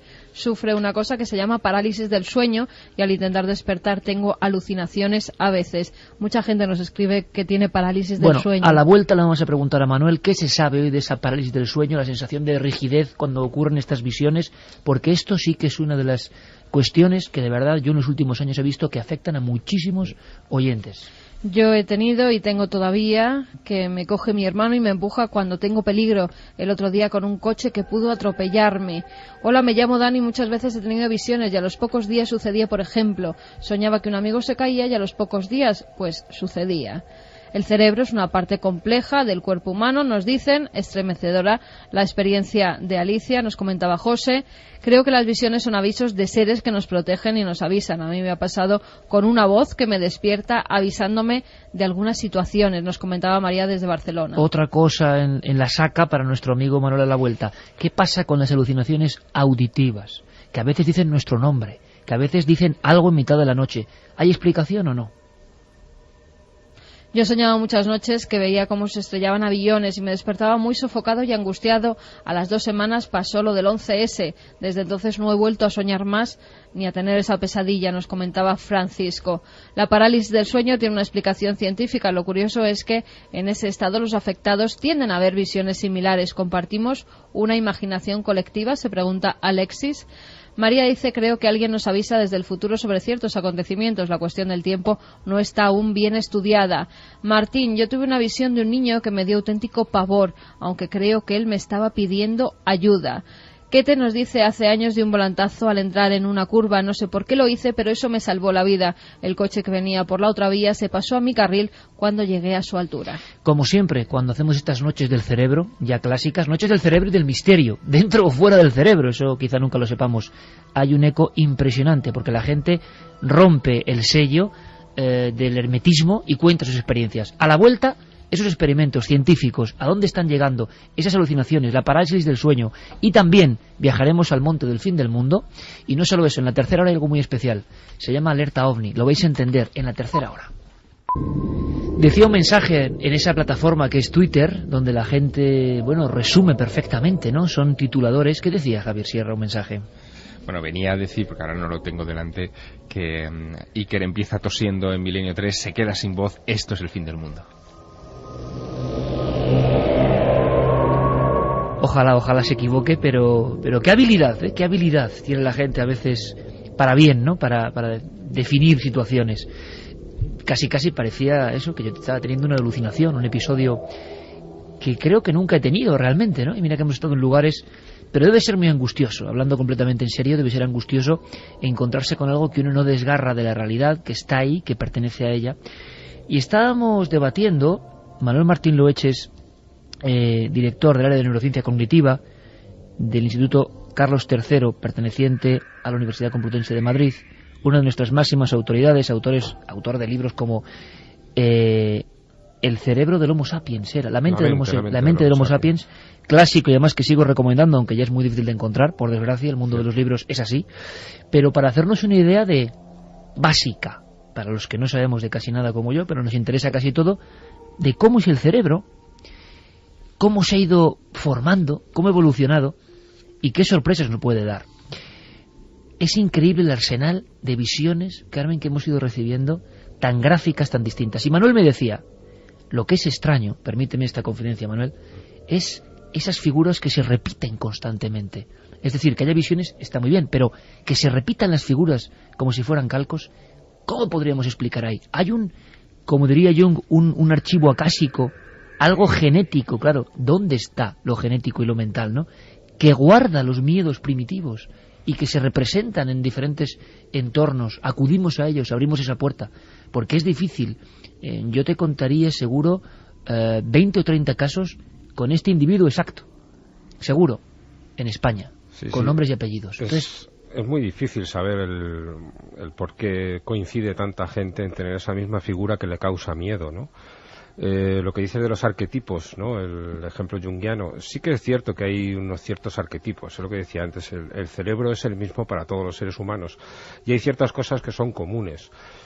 Por ejemplo, se me ocurre quizá un terreno más conocido, porque lo del ser que me estás contando es un poco escurridizo para mí, ciertamente. Es, por ejemplo, me gusta que sea escurridizo para ti. Pero lo es. Los mandalas, por ejemplo, que es una cosa que se repite en muchas culturas, en muchas religiones de todo el globo. Esos mandalas son una forma también de entrar en un estado alterado de conciencia. Digamos, esos diseños lineales que se entrecruzan y que van y vuelven de un lado para otro y que se emplean en ciertas culturas pues para contemplarlos y de alguna manera se va de la realidad metiéndose en ese laberinto. Los laberintos que encontramos en Galicia, por ejemplo, en muchos sitios, tienen mucho que ver con eso, ¿no? Son unas formas de estimularse repetidamente para abstraerse de la realidad. Eso es un arquetipo, eso sí podríamos decir que es un arquetipo, una forma de que todos los seres humanos, por la especie a la que pertenecemos, entramos en un estado alterado de conciencia por esa contemplación de estos laberintos. Santi y Javier, Carmen, ¿alguna vez habéis tenido episodio de parálisis del sueño o de visión? Porque yo creo que es algo que se repite en una cantidad inmensa de oyentes. Yo no, pero sí que me llama mucho la atención que sea una constante en mucha fenomenología extraña. Por ejemplo, en los casos de visitantes de dormitorio, que hoy no hemos sacado todavía a colación, esos relatos que hablan de extraterrestres, a veces de espíritus, de diablos, incubos, súcubos. En el fondo, visiones delante exacto, de la cama, ¿no? Que se producen también en un momento que desde el punto de vista de la mecánica cerebral es muy delicado, que es el momento entre la vigilia y el sueño, o el sueño y la vigilia, donde el cuerpo experimenta también una transformación, hay una desconexión entre lo que es el resto del organismo y la función cerebral, y ahí sí que se producen esos episodios de parálisis que son terroríficos para el que los experimenta. La gente lo pasa muy mal. Santi, Carmen, no habéis vivido ninguno personalmente, ¿no? No, afortunadamente no, y debe de ser una experiencia espantosa, porque lo que sí, y supongo que... Es como un bloqueo, ¿no? Sí. Totalmente. Y como una presión en el pecho. Y lo que sí he tenido ocasión de experimentar, yo creo que prácticamente todos, eso es mucho más común, y ya de por sí es una de esas sensaciones que no se olvida. ¿Has intentado gritar en una pesadilla? Y no te sale la voz. Y... Mira, es adecuado para hoy, Santi. Efectivamente. Ha sido mi inicio de programa, ¿no? Pues en una pesadilla, de esas en que intentas avisar a alguien, y entonces intentas articular. Y realmente cuando haces un esfuerzo sobrehumano es cuando gritas físicamente y eso te hace despertar. Pero esos minutos en el sueño, puede que apenas segundos en el tiempo real, en los que intentas articular con una musculatura que no te responde, porque la sensación de terror que tienes en esa pesadilla es tan intensa que ya intentas trascender lo que es esa parálisis del sueño, intentas utilizar tus propios músculos para gritar. Eso ya de por sí produce una angustia que tener todo el cuerpo paralizado y ser consciente de ello tiene que ser algo inenarrable. Yo sí he tenido, pero no hasta el punto. Yo era consciente de que estaba despierta, que mi cuerpo no me respondía, pero que no me pasaba nada. Tal vez porque sé de qué va la parálisis del sueño. ¿Cuáles serían los códigos exactos? Lo que repite todo el público. Yo sé que abría los ojos y que intentaba mover la mano o el pie, porque había oído a alguno de los perros. Que estaban los perros intentando subirse a la cama, y como siempre, como son muy pequeños, los tengo que coger y subirlos. Y que en ese momento mis piernas, mis brazos no me respondían, me quedaba como tiesa en la cama. Era consciente de que los perros me estaban avisando, yo tenía los ojos abiertos, pero tampoco me asustaba, o sea, no en un estado en el que me alterara, porque sabía que cuando se me pasara eso, inmediatamente mis miembros iban a volver a responderme. Bueno, pues ahora yo voy a contar algo muy breve, y yo sé que cientos o quizá miles de personas van a sentir, y más si están en la cama, escuchándonos, algo muy familiar, porque yo creo que esto empieza a ser no voy a decir un problema alarmante, pero que le pasa a mucha gente y no se habla. De pronto, en mitad de la noche, una parálisis del cuerpo, una sensación de dificultad para respirar, algo que nos presiona como si alguien se pusiese junto a nosotros o encima de nosotros, y una voz, alucinación auditiva, a veces dice nuestro nombre, y la fase final de esto, como decía Javier, puede ser una visión delante de la cama. Muchas veces es visión de un niño, muchas veces visión de este individuo o ser que antes nos han descrito, oscuro, alto. ¿Qué es la parálisis del sueño, Manuel? Y no sé si tiene alguna solución o por qué sucede. Bueno, la solución yo creo que no es fácil. Esto es como todo, es un fenómeno para el que hay una explicación.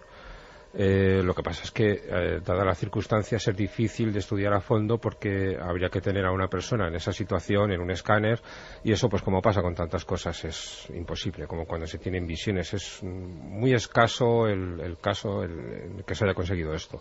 La explicación es muy sencilla, por lo menos la que se da.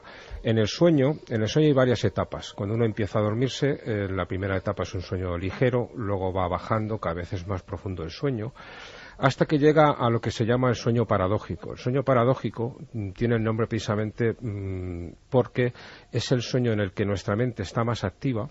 Es cuando se sueña en colores, se sueña vivamente, vívidamente, además, como dicen en los manuales, y a la vez, de ahí la paradoja, el cuerpo está completamente inhibido, está completamente paralizado.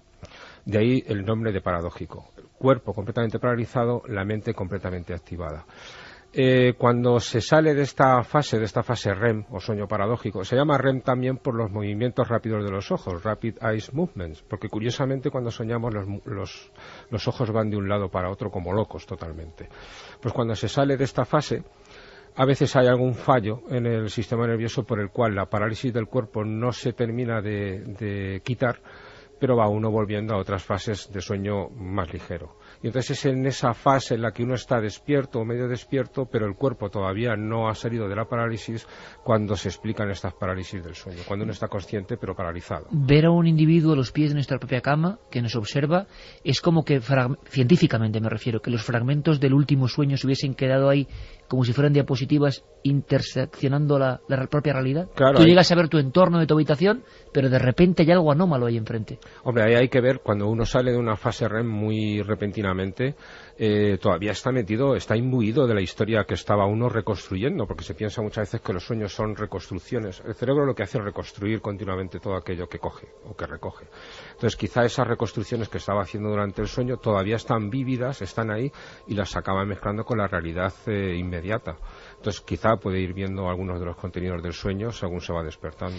Experimentos de Persinger, de Weisman, Javier, Santi y por supuesto Manuel. Contarnos qué es lo que más os impresiona. Creo, Santi, que hay una historia incluso que tiene algunos sonidos de terror, de reproducir cierto terror o ciertas presencias, y es Weisman el que hace esto hace no muchos años. Sí, de hecho, nosotros contamos ya aquí en Milenio 3, justo cuando hablábamos a cuenta de la Cueva de la Luna, y contábamos cómo precisamente Richard Weisman había cogido a una de sus estudiantes de posgrado en psicología, una chica además por demás excepcionalmente racional, que se llamaba Susan Stevens, y la había dejado encerrada, sin más compañía que una videocámara que tenía un objetivo de night shot para poder grabar en condiciones de poca luz, y la dejó a pasar una noche en aquellas catacumbas de Edimburgo, que no son más que, es un lugar ciertamente lúgubre, es el antiguo trazado de las calles de Edimburgo, que cuando hubo una reordenación urbanística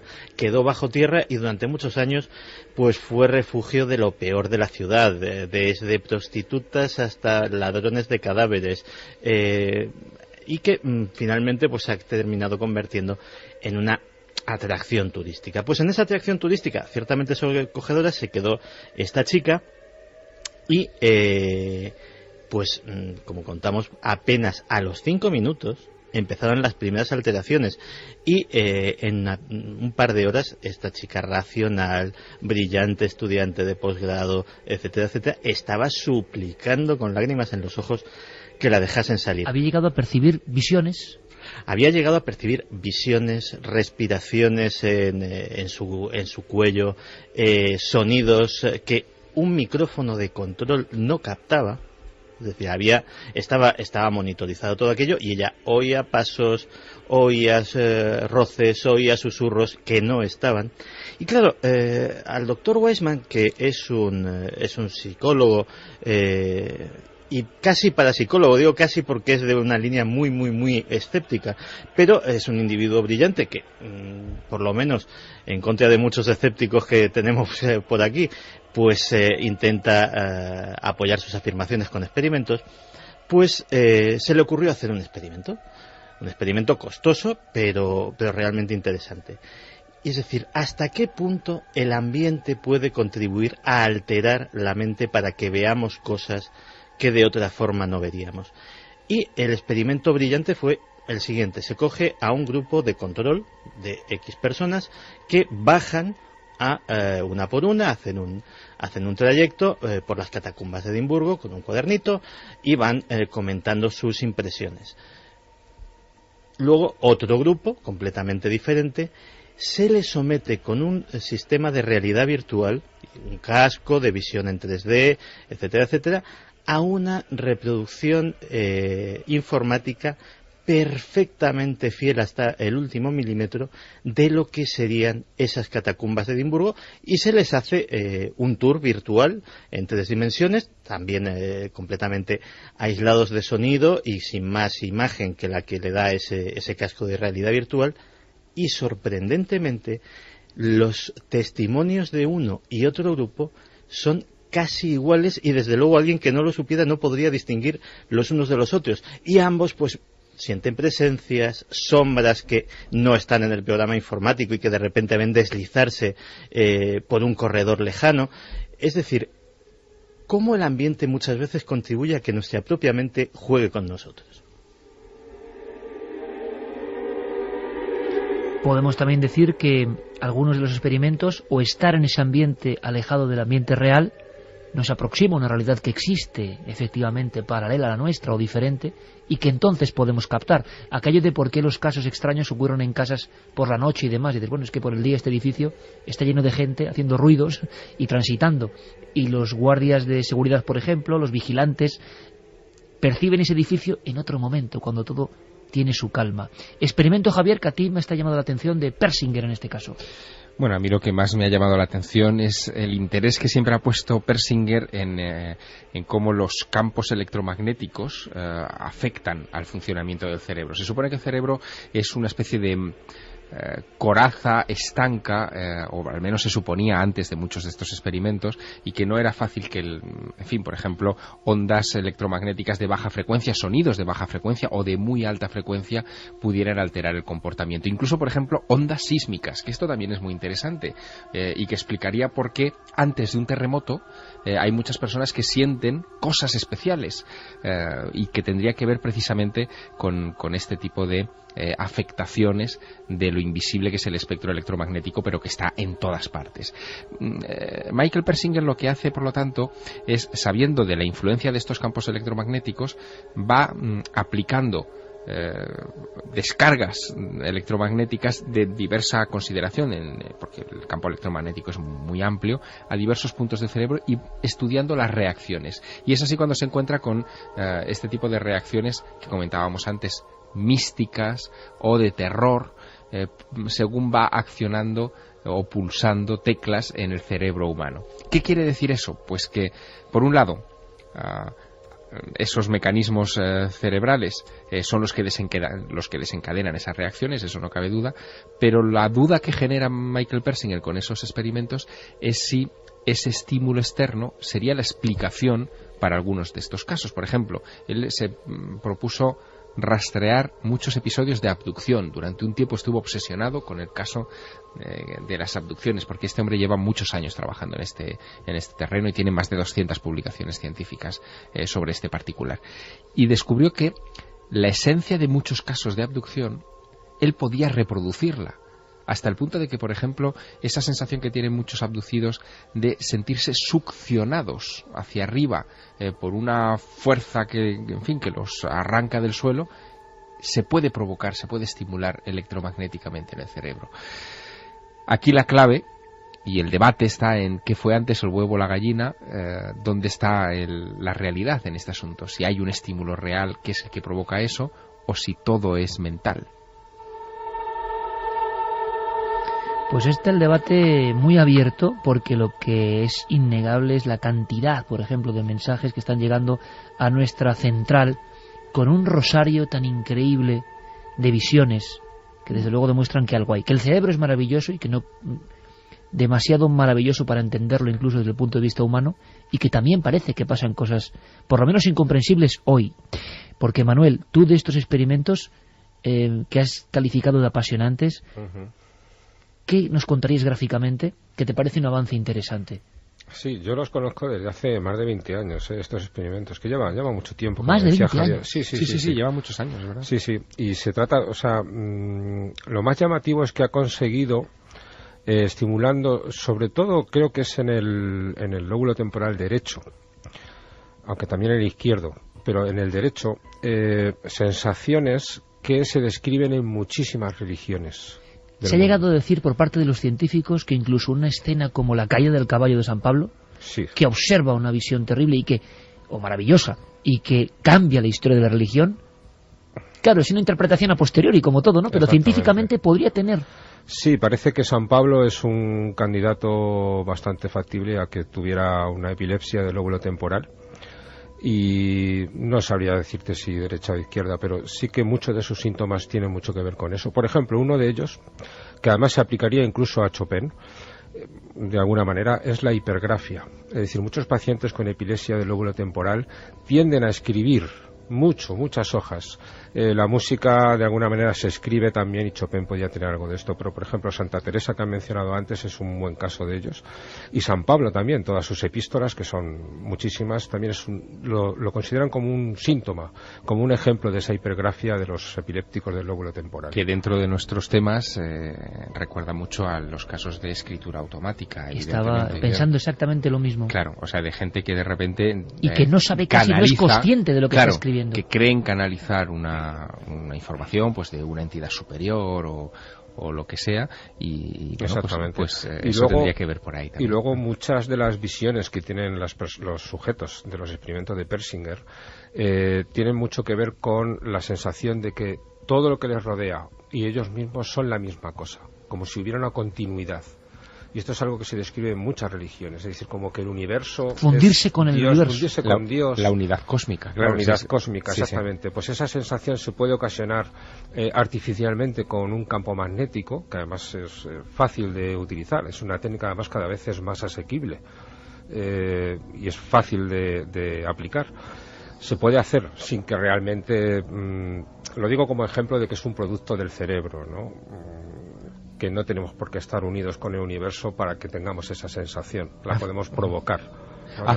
Hace ya 24 años el doctor Michael Persinger sembró la polémica mundial con la publicación de un gran libro informe que en realidad estaba dirigido a la comunidad científica, pero que terminó salpicando también a otro tipo de comunidades, especialmente religiosas y filosóficas, que tiene un título que ya es suficientemente elocuente. Se publica en el año 87, Iker, atención, y se titulaba Bases neurofisiológicas de las creencias en Dios.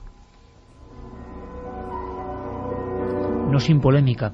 Lo curioso es, como bien decía Manuel Martín Loeches, y que esto desestabiliza y todavía está en la incógnita, es esa repetición de iconos constantemente, y no solo ahora, porque lo hemos comentado en alguna ocasión, si vamos hasta las cuevas, resulta que algunas de las descripciones de lo que se aparece, o ha estado siempre dentro de nosotros, o ha estado fuera y solo en ciertos estados alterados de conciencia podemos verlo. El miedo que sufren muchos de los oyentes, por ejemplo, cuando tienen visiones, no sé si se puede medir el miedo en el cerebro. Si cuando alguien tiene miedo, pasa algo físicamente en el cerebro, Manuel. Sí, es muy evidente que la amígdala izquierda se activa, toda ella. Se ve muy bien en un escáner. Qué tremendo, vosotros con la ciencia podéis ver que esa parte del cerebro... Sí, de forma objetiva se ve muy bien. Incluso sabes que muchas veces se activa incluso sin que seamos conscientes de ello. Es decir, se ve un estímulo, lo ve el cerebro, pero yo no lo veo. Y yo paso miedo. Estás hablando del casi del sentido arácnido, de alguna forma. Es decir, percibir algo en el sentido casi de cómic, ¿no? Tu cerebro te está llamando la atención sobre algo, pero tú no eres muy consciente, no ves nada que te dé peligro. Tú al final llegas, o sea, tienes una sensación de que algo te llega. Yo estoy pasando miedo, tengo una sensación extraña, pero no sé por qué. Eso lo manifiesta mucha gente que en el escáner ha mostrado cómo se le activa la amígdala izquierda ante un estímulo que ellos no saben que han visto, que ha durado apenas 30 milisegundos. 30 milisegundos es muy poquito tiempo y sin embargo lo han visto. Que puede ser una cara de miedo, una cara de horror. Es que me parece tremendo. Por eso el efecto, por ejemplo, en algunas célebres películas como El Exorcista, de esas caras de horror que se intercalaban en una fracción de segundo y que generaban, seguramente al medir el cerebro o las pulsiones de la amígdala, hubiéramos visto que las personas tenían miedo sin ser conscientes de lo que habían visto. Sí, de hecho, esto es algo muy, muy cotidiano, además. En una conversación con una persona, las personas ponemos expresiones que manifiestan lo que realmente sentimos y que no es a lo mejor lo que intentamos transmitir. Y las manifestamos durante unos breves milisegundos, pero el cerebro de la otra persona lo capta y siente esas sensaciones, pero lo capta de forma inconsciente. Es decir, esa persona no es consciente de estar captando que le están engañando, pero sospecha algo. Toda esta transmisión... Pero un lenguaje que no está ni escrito ni... un lenguaje bastante extenso, inconsciente, pero con el cual llegamos a conclusiones. Es decir, al final me creo o no me creo a esta persona. No me la creo, pero no sé por qué. Bueno, pero qué interesante le cuenta Manuel, como siempre, es como cuando, Javier, entrevistamos a un testigo de algo y tú dices, no sé por qué. No solo los argumentos lógicos, sino no sé por qué este hombre me da fiabilidad.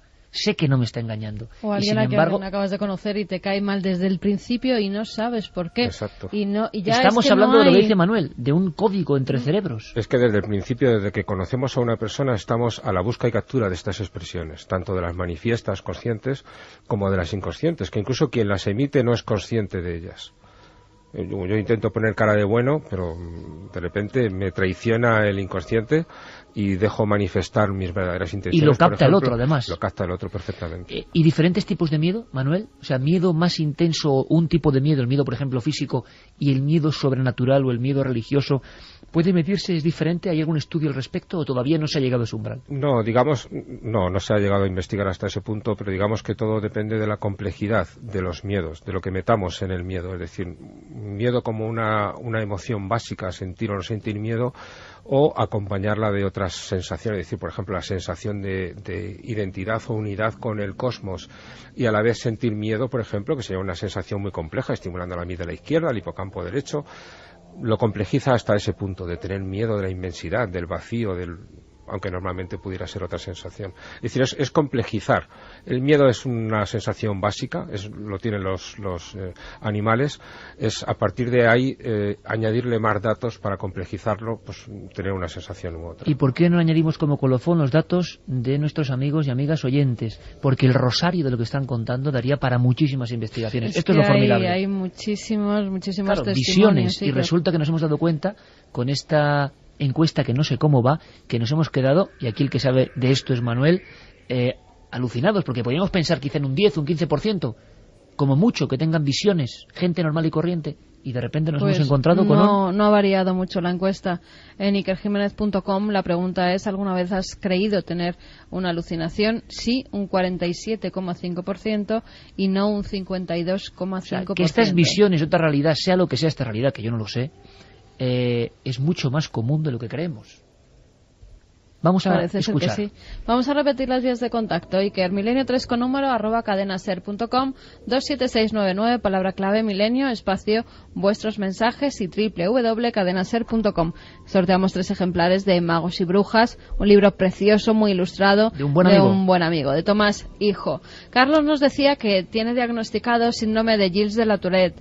Me gustaría saber qué partes repercuten en el cerebro, algún lóbulo, como los ataques de epilepsia, y si ello conlleva, por tanto, esos fenómenos. Sí, si podéis ser casi en titulares, Manuel. En el lóbulo temporal suele tener el origen la Gilles de la Tourette, y también en el tronco del encéfalo. Que es ese síndrome donde uno dice palabras malsonantes, movimientos incontrolados. Sí, sobre todo, bueno, depende del caso. Movimientos incontrolados. Yo conozco, por ejemplo, el caso de niños que tienen que andar con casco para no golpearse con la pared, porque tienen este síndrome. Son movimientos incontrolados totalmente, bastante peligrosos para ellos. Mariolilla nos dice que hace unos años sufría mucho de parálisis del sueño.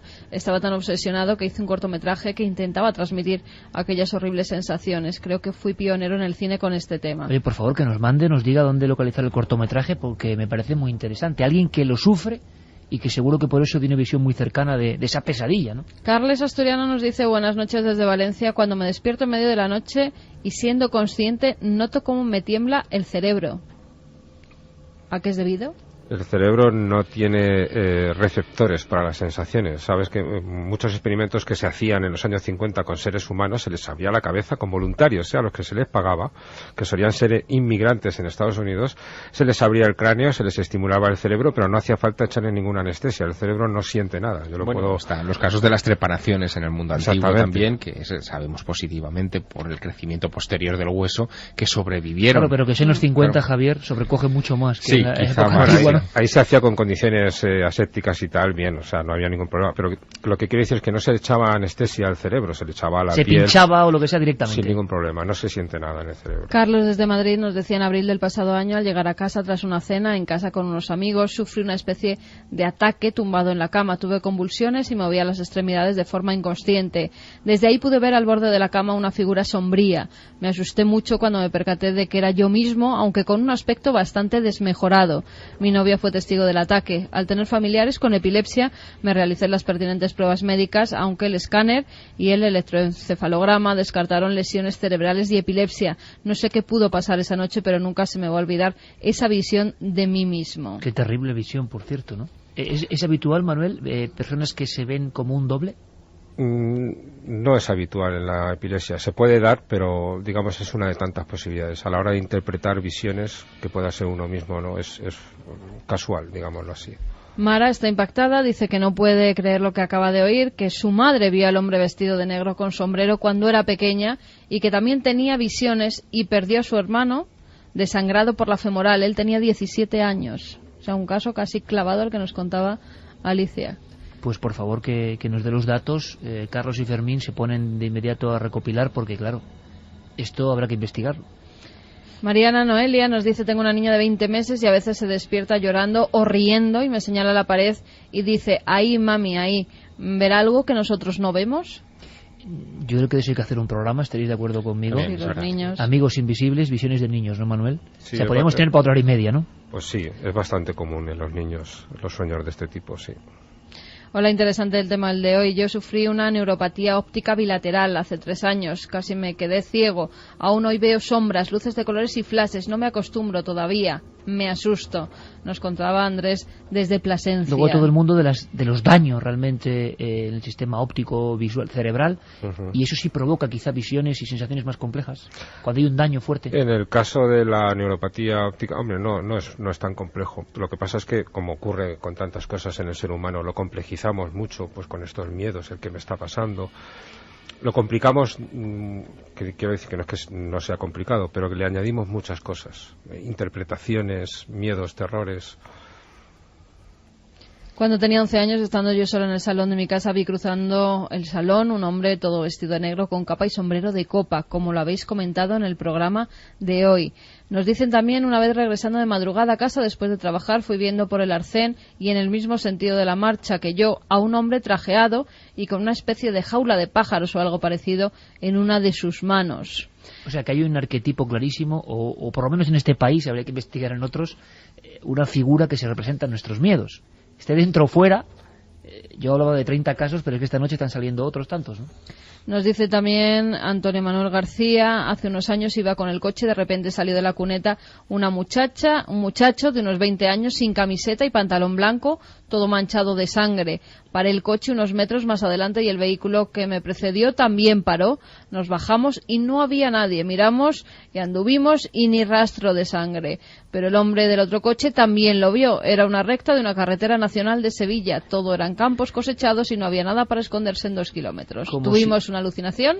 Como siempre que acude aquí nuestro especialista en el cerebro científico, pero muy abierto a todo evidentemente, y planteamos cosas, se produce un shock, no sé si cerebral, si emocional, en los oyentes. Y nos cuentan un montón de cosas que yo lo agradezco. Primero porque hay un material interesante, segundo porque es difícil de contar. Pero la gran clave, como le pasaba a Alicia, es que por lo menos ella recuerda y hay testimonios de otras personas que con ella ven la visión. No es una visión personal. Manuel, el caso sería mucho más complejo, más delicado y más digno de investigación cuando son varias personas, como este último caso, que en una carretera ven a ese chico ensangrentado. Cuando varias personas ven la misma alucinación, o incluso personas que no se conocen podrían llegar a contagiarse, científicamente hablo, esa alucinación. Hombre, el contagio de las alucinaciones parece que es bastante aceptable por la ciencia, es decir, que el ser humano está muy volcado a la realidad exterior, a lo que piensan los demás. Entonces es fácil que nos contagiemos cosas, miedos, terrores, visiones incluso. Es lo que dice la ciencia, ¿no? Otra cosa es que algunos contagios sean más fáciles o menos fáciles de explicar. Quiero decir, por ejemplo, el caso de Alicia, donde pues varios niños veían la misma visión, sí podría ser un caso relativamente fácil de explicar de lo que es un contagio de una visión, ¿no? Pero este caso de los 2 coches que van juntos, pero no van las personas en el mismo coche, es más difícil de explicar, que no quiere decir que sea imposible. Es decir, quién sabe si en un tramo de la carretera no había un búho, vamos a decirlo así, cuyos ojos se vieran brillantes e hiciera aparecer algo y luego en la conversación saliera y llegaran a la misma conclusión. Pues era una persona ensangrentada, cuando a lo mejor uno de ellos sobre el terreno, ya digo, pues vio una cosa y el otro lo interpretó como una persona ensangrentada y acabaron pues confluyendo. No lo sé, cada caso es un mundo, digámoslo así, ¿no? Hay casos más difíciles de explicar y este puede ser uno de ellos.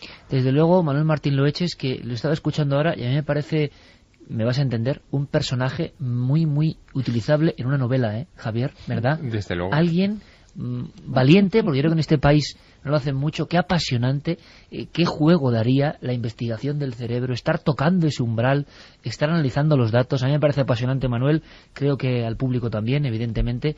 Aprendemos mucho contigo, que cada uno piense lo que quiera, y yo te emplazo a un siguiente programa sobre niños. ¿Te parece? Estupendo. Universo niños, porque sé que hay padres que realmente están... Hombre, es inquietante cuando el niño se ríe y mira una esquina y habla de su amigo. Bueno, además, yo he tenido uno hace 8 días.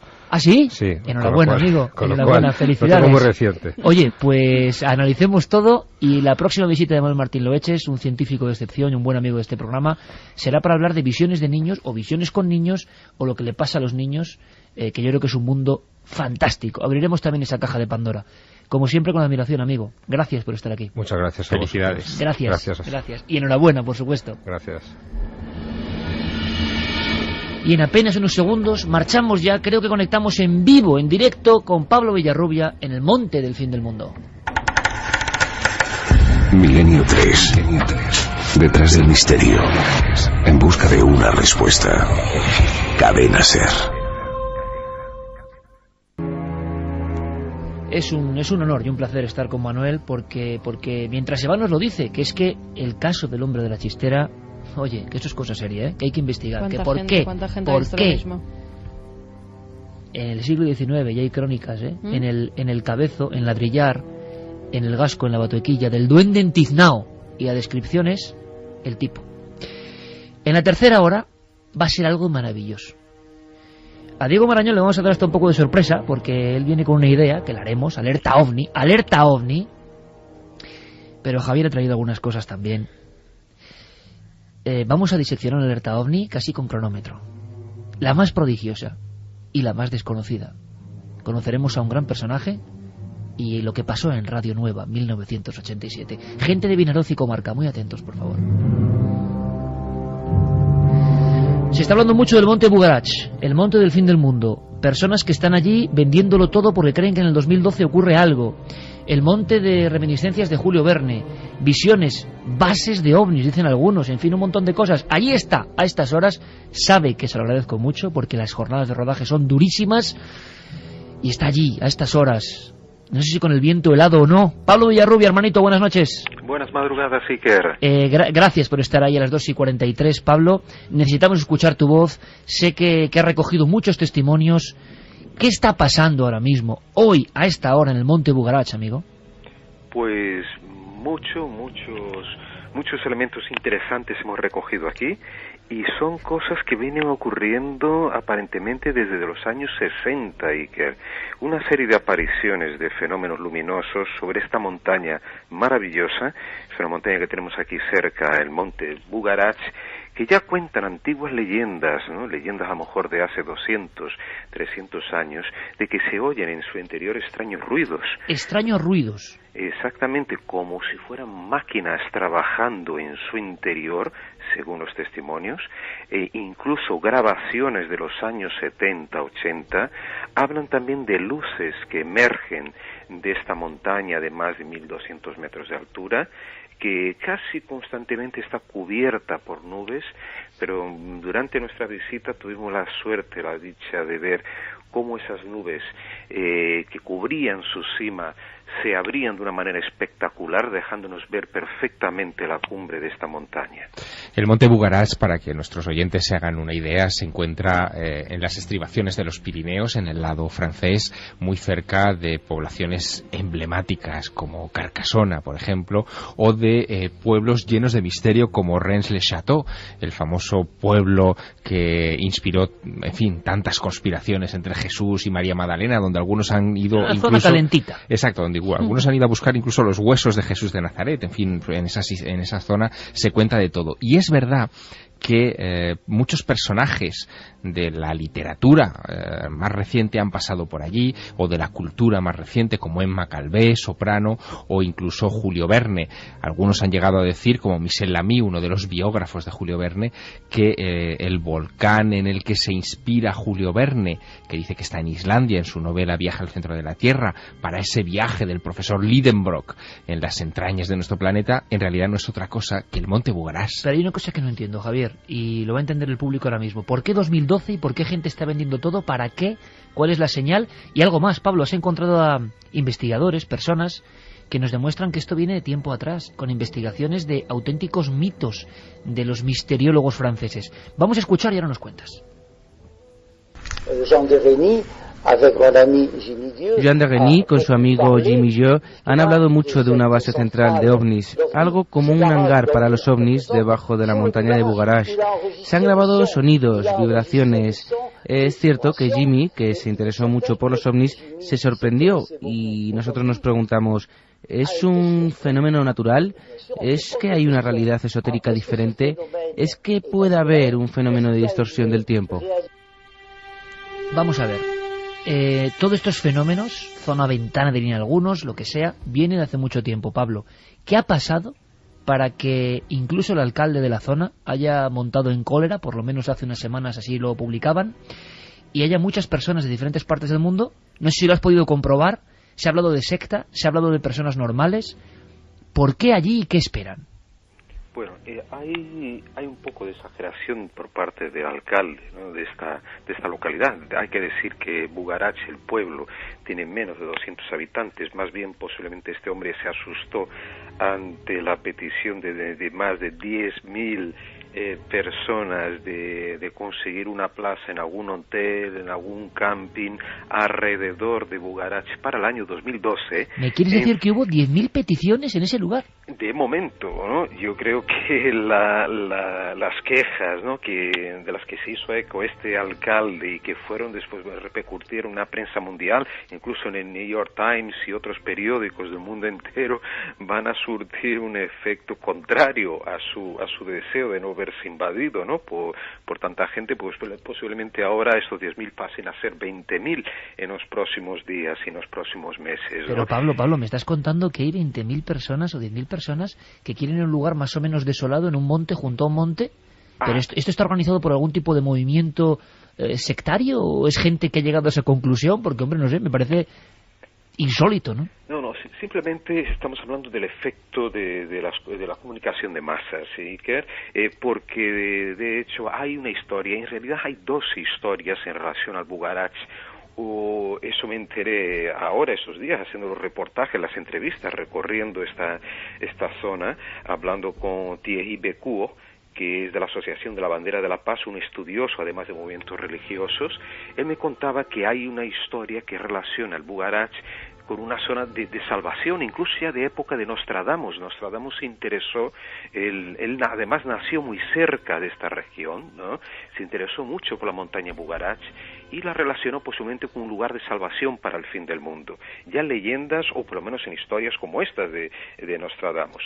Sin embargo, hay otra versión más actual, más reciente, que también circula en Internet, que sería justamente lo contrario, que el Bugarache sería una zona que sería destruida, si no en 2012, en alguna fecha más o menos cercana o posterior, por una especie de terremoto que arrasaría toda esta zona.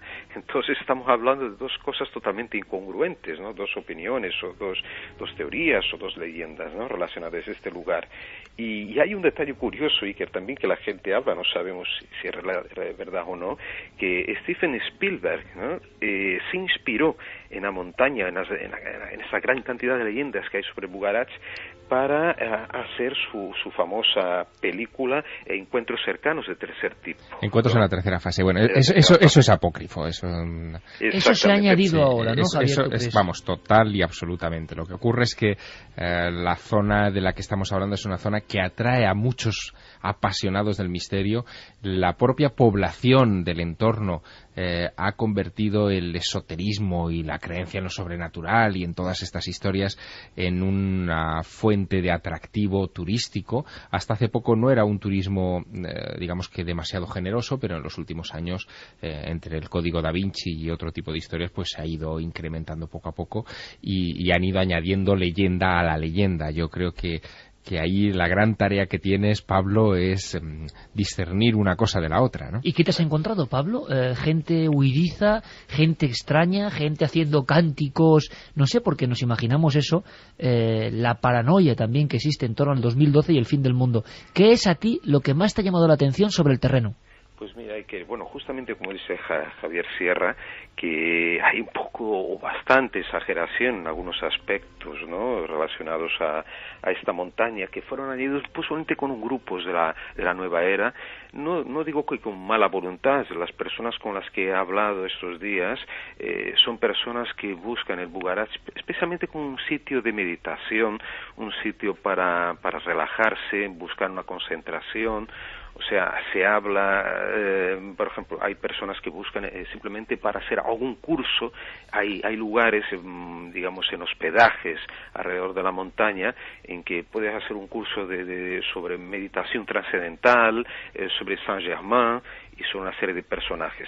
Yo veo como un lugar... Es un monte esotérico por completo y con conciencia de ello. Sí, bueno, es que el lugar es espectacular, ¿verdad, Pablo? La montaña no está encadenada a otras, es como aislada, es como un peñón gigantesco, es muy expresiva, es de esos perfiles que realmente impactan y, bueno, en fin, no es de extrañar que atraiga a todo tipo de gente, claro. Exactamente. Yo lo comparo un poco, ¿no, Javier? Y que al monte Shasta en Estados Unidos, que con el tiempo se fue transformando realmente en un reducto, ¿no?, que atrae místicos de todo el planeta, de todo tipo, y incluso allí se habla también de apariciones de Mont Saint-Germain, como aquí también se habla. Hay una leyenda o por lo menos un personaje muy curioso que ha escrito varios libros sobre el Bugarach, que él confiesa haber estado cara a cara con el conde Saint-Germain, y nada menos que hace 5 años, en 2005. Oye, ¿y gente extraña, tipología extraña, medio apocalíptica, te has encontrado, Pablo, por las inmediaciones o no? Fíjate que el otro día, estando muy cerquita de ella, a lo mejor 2, 3, 4 kilómetros de la montaña, en un lugar maravilloso llamado Domaine de la Sals, dominio de la sal, de los sales, me encuentro con un grupo de neo-hippies, ¿no?, que estaban acampados, que habían montado un campamento con cabañas, con tipis, y estas personas que serían consideradas como nómadas actuales, ¿no?, yo hablando con ellos, comentando, preguntando, me decían que estaban allí para buscar un modo de vida alternativo. E incluso me encontré con una familia, un padre, madre, hija, y perfectamente normales, pero que decidieron dejar, por lo menos durante algunos días, la tranquilidad de su hogar en Montpellier para estar allí en aquella montaña, pasando frío. Además, no tenían ni agua ni luz, tenían que recoger agua de río cercano, y creían que de esta manera estarían más próximos, más en contacto con la naturaleza. Entonces vemos que había todo tipo de gente, digo yo, normal, hablando con esas personas, pero lógicamente buscaban una alternativa de vida, aunque para nosotros nos parezca muy rudo, muy pero difícil eso, Pablo, estar, está muy bien, especialmente en invierno ahora. Pero ¿qué creen que va a pasar, o qué se está difundiendo a través de Internet en el 2012? ¿Qué creen que va a ocurrir en ese monte? La verdad que no hablan de una destrucción. Yo creo que estas personas, o por lo menos con las que yo hablé, no me hablan de una destrucción física del planeta Tierra. Ellos me hablan simplemente de un cambio de mentalidad, de conciencia a partir de 2012. Lógicamente están muy influidas por el asunto del calendario maya, ¿no?, de la teoría del fin del mundo a partir de finales de 2012. Pero no me hablan de digamos, de destrucción física. Esto es a partir de algunos elementos, como digo, a lo mejor del mismo alcalde de Pueblo Bugarach, que desconoce, ¿no?, los aspectos del misticismo, ¿no?, y lógicamente exagera, ¿no?, en relación a este fin del mundo. Pero sí que creen en un cambio. Esas las personas hablan de cambio, transformación del ser humano, quizás para mejor, según algunos de ellos, ¿no? Y hay que estar allí, en el monte del fin del mundo, que se está diciendo, y que lo que hemos descubierto, y esto es importante, es que es un monte con pasado y genes absolutamente esotéricos. No un monte cualquiera, sino casi el peñón en una zona llenísima de leyendas y de historias. En el corazón del país cátaro, ahí es nada. Ahí es nada. Pablo, muchísimas gracias por estar ahí en vela, que el viaje sea provechoso, que hables con toda esa gente que cree que algo va a cambiar, y suerte en el pueblo maldito, tú ya me entiendes. Un fuerte abrazo. Muchas gracias, amigo. Un abrazo también a Javier Sierra, ¿eh? Allí está Pablo Villarrubia, y junto a la sombra del Bugarach nos ha contado que algo está ocurriendo. Lo que pasa es que estamos siendo invadidos. Hay que ir tomando lápiz y papel, y os agradezco de corazón, siempre facilidad que tenéis para entrar en contacto con nosotros y contarnos cosas que son difíciles de contar. Yo no hago más que pensar en Alicia, en la tragedia que sufrió, y qué demonios, es que puede que el cerebro explique algunas cosas, pero da la sensación desde el principio del tiempo que hay otras que quedan ahí fuera.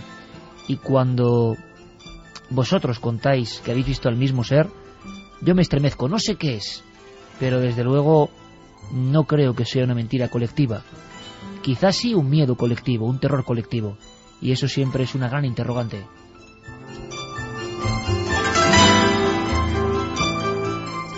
¿Quieres que te dé los datos de la encuesta? Venga. Han variado poco. ¿Alguna vez has creído tener una alucinación? No 52%, sí 48%. Más mensajes. A lo del hombre de negro con sombrero hay una leyenda de él en el Hospital Gregorio Marañón de Madrid.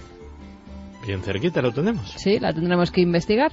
Mi padre estuvo sumido en una profunda depresión hace unos 20 años y por las noches veía un hombre de negro con sombrero de copa entrar en su habitación. Estamos todos con una cara. Yo había escuchado estas historias del hombre con sombrero que queda muy absurdo decir, hombre, un hombre con sombrero, pues vaya, ¿no? Pero ahí está. Lara nos decía, podría contar montones de veces que me sentía despierta, pero no podía moverme y solo quería gritar. Eso fue lo peor de todo, querer gritar, no poder hacerlo. Me resulta espeluznante solo pensar en las veces en las que me ha pasado. Trapiche nos decía que en situaciones de estrés ha padecido parálisis del sueño, situación muy embarazosa en la que sueñas que estás en la cama paralizado y solo puedes abrir los ojos, entonces sufres unas descargas horribles. Tere desde Valencia, así como visiones se aceptan las auditivas, más de una vez he vuelto la cabeza porque he oído una voz de hombre llamándome por mi nombre. Loreto nos decía, sentí caer en un pozo negro y hondísimo y alrededor unas figuras negras se cernían sobre mí queriendo hundirme. Un ser de luz se lo impidió. Les escuché debatir sobre si era o no mi hora. No lo era. Yo creo que con todo esto hay que hacer un programa, esto le encantará a Luis Álvarez, sobre Jung, clarísimo, porque parece que hay una serie de elementos que se repiten constantemente, no las figuras negras, pero lo de caer en un pozo, ese vértigo terrible. Yo creo que todos los hemos sentido y te despiertas como diciendo ¿qué está ocurriendo? ¿No? Y vas cayendo y cayendo y cayendo hacia el abismo. Con 17 años y dando un paseo con mis amigas vi un niño de unos 2 años andando entre ellas. Las avisé para que no le pisaran, pero allí no había nadie, nos decía Gemma desde Madrid. ¿No puede ser una especie de alucinación colectiva lo que hace que veamos arquetipos comunes como la muerte o el hombre polilla? Hola amigos, a mí me pasa que cuando alguien cerca de mí muere, unos días antes veo sombras negras corriendo y más cosas, y al poco mueren. Merche desde Valencia. Las visiones premonitorias, chicos, como un elemento en gente absolutamente normal. Es como si de repente se despertara una alarma en nuestro cerebro. Es muy curioso, habría que seguirlo. Alfonso nos decía que es guardia civil, que iba por la mañana de servicio, vio un herido grave al lado de la carretera, frenó. Nos pusimos a buscarlo sin resultado, me imagino que él y su compañero, y 10 minutos después hubo un accidente con heridos en el mismo sitio.